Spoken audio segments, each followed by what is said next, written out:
ठंडी ठंडी हवाएं चलना शुरू हो चुकी थीं। पूरा गांव बर्फीली ओस की चादर में लिपटा हुआ था। खेतों के ऊपर कोहरे की मोटी परत छा चुकी थी। मानो मुर्गे भी जैसे आज देर से बांग देने का मन बना चुके थे। वहीं गांव के किनारे एक छोटी सी झोपड़ी थी। टूटी हुई छप्पर से हवा बार बार अंदर आ रही थी। अंदर एक आदमी फटे कंबल में लिपटा हुआ करवटें बदल रहा था। वो था मुकेश, एक गरीब मजदूर। उम्र करीब 35 साल, चेहरे पर मेहनत की लकीरें साफ साफ दिखती थीं। पास में ही उसकी पत्नी अंजलि आग में हाथ सेक रही थी और चूल्हे पर पानी गर्म करने की कोशिश कर रही थी। अरे मुकेश जी उठो ना, देखो सूरज निकल गया है। क्या काम पर नहीं जाओगे आज? अरे भाग्यवान, सूरज तो निकला है पर जाड़ा नहीं गया। ये ओढ़ने से भी सर्दी हड्डी में चुभ रही है। अंजलि, आज तो लगता है पूरा शरीर जम जाएगा। अरे तुम्हें पता है ना कि सेठ जी के ईंट भट्टे पर अगर देर हो गई तो मजदूरी कट जाएगी। बच्चों के लिए दाल तक नहीं बची घर में। अरे हाँ मालूम है, ये ठंड भी जैसे गरीबों की दुश्मन है। अमीर लोग तो अंगीठी के पास रजाई में पड़े रहते हैं और हम। वो बात अधूरी छोड़कर खड़ा हुआ। रुको, कुछ खा लो, पेट में कुछ जाएगा तो ताकत बनेगी। क्या है खाने को? बस कल का बचा हुआ सूखा रोटी और थोड़ा गुड़। ये सुनकर मुकेश ने मुस्कुराने की कोशिश की, पर वो मुस्कान थकी हुई थी। गुड़ तो मिठास देता है, पर आज ये भी ठंडा पड़ गया है। फिर वो रोटी खाकर लाठी उठाकर झोपड़ी से बाहर निकल गया। हवा के झोंके ने उसके ओंठ सुन्न कर दिए। गांव से भट्टा तक का रास्ता करीब 5 किलोमीटर का था। रास्ते भर धुंध इतनी घनी थी कि सामने कुछ दिखता नहीं था। मिट्टी पर पाले की परत जम चुकी थी। रास्ते में वही पुराने साथी मिले, मदन, सतीश और गोपाल। अरे मुकेश भाई, आज भी निकला है रे तू। मुझे लगा था आज तो तू रजाई से बाहर नहीं निकलेगा। भाई रजाई तो है नहीं, बस फटे कंबल में खुद को समेटे निकले हैं। सर्दी तो जान ले लेगी इस बार। कल रात हमारे घर के पास तालाब जम गया पूरा। अरे सुनो, सेठ जी ने कहा है आज जल्दी पहुंचना। नई मिट्टी की खेप आई है, जो देर करेगा उसका हिसाब कटेगा। सेठ जी के हिसाब में तो हमेशा हम ही घाटे में रहते हैं। फिर भी चलो, चलना तो पड़ेगा। फिर चारों चल पड़े, धुंध में खोए रास्ते से। हर कदम पर मिट्टी से भाप उठती थी। हाथों की उंगलियां जमी जा रही थीं। भट्टे पर पहुंचते ही आग की लपटें देख सबने हाथ सेकना शुरू किया, मगर आग सिर्फ सेठ जी और उसके चेलों के पास थी। मजदूरों के हिस्से में बस धूल और धुआं। अरे ओ मुकेश, फिर देर से आया रे तू। अभी अभी तो 1 घंटे पहले सब पहुंचे थे। मालिक, कोहरा बहुत थी, रास्ता दिख नहीं रहा था। अरे बहाने मत बना, आज तो आधे दिन की मजदूरी कटेगी, समझा? मुकेश कुछ नहीं बोला, बस अपनी जगह जाकर ईंटें उठाने लगा। हाथ लाल पड़ चुके थे, उंगलियों की चमड़ी फट रही थी। हर बार मिट्टी छूने पर ठंड जैसे सीधी हड्डियों में उतर जाती। तभी पास में भोला बोला, अरे मुकेश भाई, इतनी सर्दी में काम करना जान का खतरा है। चलो आज थोड़ा ढीला काम करते हैं। ढीला काम करने से घर में रोटी ढीली पड़ जाती है गोपाल भाई। चलो हाथ चलाओ। दोपहर तक सूरज थोड़ा निकल आया, मगर हवा अभी भी ठंडी थी। सब मजदूर चूल्हे के पास बैठे रोटी सेक रहे थे। तभी मुकेश ने भी अपनी बोरी से वो सूखी रोटी निकाली और आग पर गरम की। अरे मुकेश भाई, तेरी पत्नी अच्छी रोटी बनाती है यार, खुशबू दूर तक जाती है। हाँ, पर जब आटा ही मुश्किल से मिलता है तो हर रोटी दावत लगती है। हाँ, तेरे बच्चे कैसे हैं? ठंड में बीमार पड़ गए हैं दोनों। छोटी बिटिया को खांसी है, डॉक्टर के पास ले जाने का सोच रहा हूँ, पर पहले मजदूरी मिले तब। सब चुप हो गए। उस सन्नाटे में बस आग की चटकने की आवाज थी। शाम होते ही हवा और तेज हो गई। मजदूर अपने औजार समेटने लगे। सेठ जी पैसे गिन रहा था। आज आधा दिन की मजदूरी 50 रुपए ही मिलेंगे। लेना है तो ले जा, वरना कल पूरा दिन काम कर लेना। ठीक है मालिक। उसने पैसे लिए और कांपते हाथों से जेब में रख लिए। भाई 50 रुपए में क्या होगा? कम से कम चूल्हा तो जल जाएगा। रात का अंधेरा गहराता जा रहा था। रास्ते में ओस की बूंदें अब जमकर बर्फ सी लग रही थी।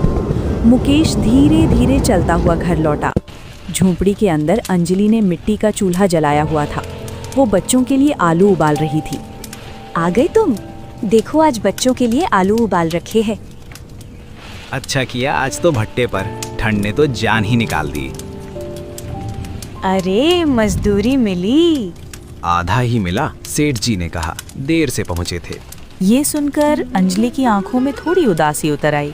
हमेशा वही बात, पर क्या करे, ठंड में इंसान का शरीर भी साथ नहीं देता।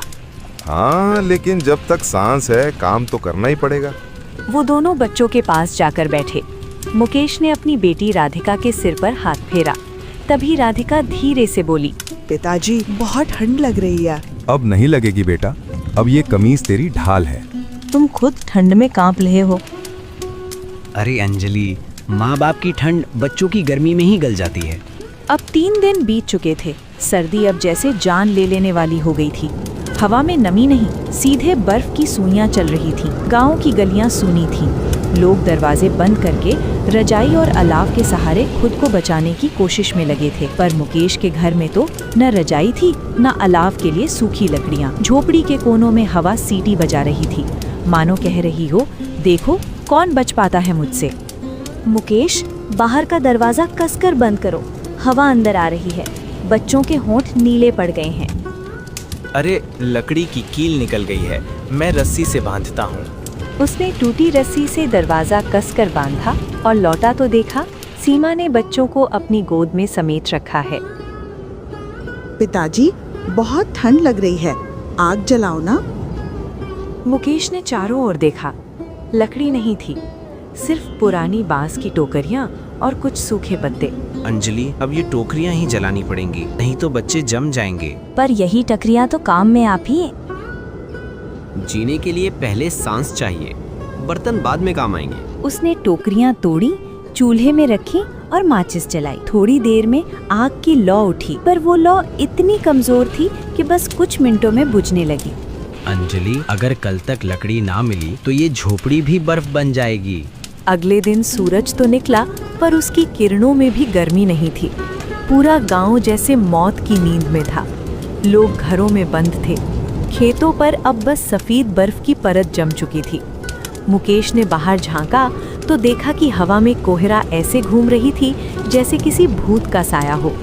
कहीं मत जाना आज तो सेठ जी का भट्ठा भी बंद होगा। सुना है कल रात उसके एक मजदूर की ठंड से मौत हो गई। मुकेश ने आंखें झुकाई। अगर मैं ना जाऊं तो बच्चों को खाने को क्या दूं अंजलि? मौत तो वैसे भी हमारे दरवाजे पर खड़ी है। पर जाओगे तो ठंड तुम्हें भी ले जाएगी। मैं नहीं चाहती कि तुम्हें खो दूं। मुकेश चुप रहा। दीवार पर टंगा पुराना गमछा उठाया, सिर में बांधा और निकल पड़ा। पिताजी जल्दी आना। अगर भगवान ने चाहा तो आज थोड़ा राशन लेकर लौटूंगा बेटी। रास्ता अब किसी बर्फीले जंगल से कम नहीं था। पेड़ों पर ओस नहीं बल्कि बर्फ की मोटी परत जम चुकी थी। हर कदम पर मिट्टी की जगह फिसलन थी। मुकेश ने लाठी से सहारा लिया। ऐसी ठंड तो पिछले 10 सालों में भी नहीं देखी। लगता है भगवान भी इस बार परख रहे हैं। भट्टे पर पहुंचते ही देखा सब मजदूर एक जगह इकट्ठा थे, पर काम रुका पड़ा था। देखो आज काम बंद है, मिट्टी जम चुकी है, जो आ गए हो जा सकते हो। साहब कम से कम आधे दिन का पैसा तो दो, ठंड में आए हैं हम। अरे किसने बुलाया था तुम्हें? अपनी मर्जी से आए, अपनी मर्जी से जाओ। सबके चेहरे उतर गए। किसी में ताकत नहीं बची बहस करने की। फिर मुकेश चुपचाप मुड़ा और वापस चल पड़ा। उसकी उंगलियां सख्त हो चुकी थीं, होंठ नीले। घर पहुंचा तो देखा अंजलि ने बच्चों को गोद में लेकर बैठी थी। चूल्हा बुझा हुआ पड़ा था। आग क्यों नहीं जलाए? लकड़ी खत्म हो गई है मुकेश। टोकरियां भी नहीं रही। सुबह से कुछ खाया नहीं सबने। मुकेश ने जेब टटोली तो खाहे। सेठ जी ने पैसे नहीं दिए। अब क्या करेंगे? मुकेश कुछ नहीं बोला। बाहर गया और झोपड़ी के पीछे पड़े पुराने लकड़ी के टुकड़े देखे। वो गांव के कुएं की टूटी बाढ़ थी। उसने सोचा अगर चोरी भी कहलाए तो क्या बच्चों की जान बड़ी है। वो बाढ़ तोड़ लाया और आग जलाई। थोड़ी देर में झोपड़ी में हल्की गर्मी फैल गई। बच्चे मुस्कुराए, शायद कई दिनों बाद पहली बार।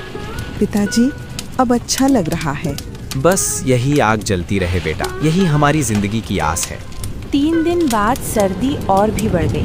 अब हवा चलने से पहले ही लोग दरवाजे कसकर बंद कर लेते थे। गांव में अफवाह फैल गई कि कई झोपड़ियों में लोग ठंड से मर गए। तभी मुकेश की बेटी राधिका को तेज बुखार चढ़ गया। मुकेश, ये तो जल रही है, बुखार में कुछ करो, डॉक्टर को बुलाओ। डॉक्टर तक पहुंचने के लिए पूरे 3 मील चलना पड़ेगा।